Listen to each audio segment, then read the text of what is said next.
Lo que estaba interesante para Holanda también está la situación económica de Aruba, que tiene un terreno con Aruba, lo por trabajo junto con Holanda. Es mandatario a mostrar que el reino quiere más unión y quiere conjunto por lograr más dentro del aspecto. El beneficio para esa que está más grande para cada país. También está conocido que la situación de Venezuela tiene atención del reino holandés y más, también que la situación en el país está impactada en Island Ron DJ principalmente Aruba.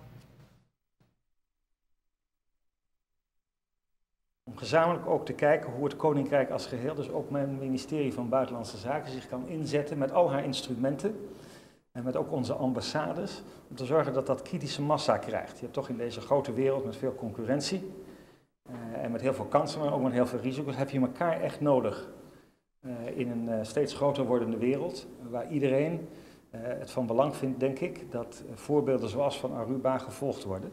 En dan heb ik het in het bijzonder over duurzame energie. Ik heb gezien hoe dat ook hier kan werken als de combinatie van een logistieke hub.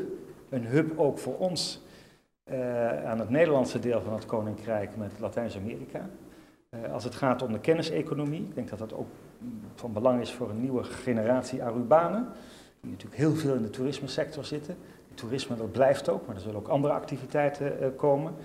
Hernieuwbare energie, waar ik denk hier een groot aantal kansen liggen. Dat moeten we bij elkaar klonteren en uw minister-president heeft daar een uitstekende strategie voor. En dat kan dus ook verwerkt worden steeds meer en heel concreet in een algemeen beleid van het Koninkrijk, waarin we ook vooral de belangen ook van Aruba goed vertegenwoordigen. Está na altura que Venezuela não está em uma situação agradável e tem um cenário incômodo está passando que está impactando a isla no reino. É que a Holanda está monitor de cerca e no momento aqui a Holanda tem contato com Venezuela arriba a situação. De basis is van de relatie tussen het Koninkrijk en Venezuela. Ontwikkelingen in Venezuela die kunnen uiteraard ook altijd impact hebben op de landen.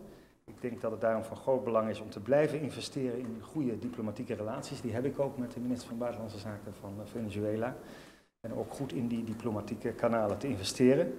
Dat helpt ons om ook onze belangen goed te beschermen. En uiteraard volgen wij de ontwikkelingen nauwgezet, zowel vanuit Den Haag als via onze Koninkrijksambassade in Caracas.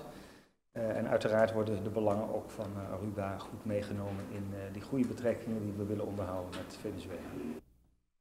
El mandatario no quiere elaborar mucho más de la situación de Venezuela, pero Holanda tiene atención ribaje y lo sigue con contacto con la Oficina de Relación Exterior pues, de Venezuela.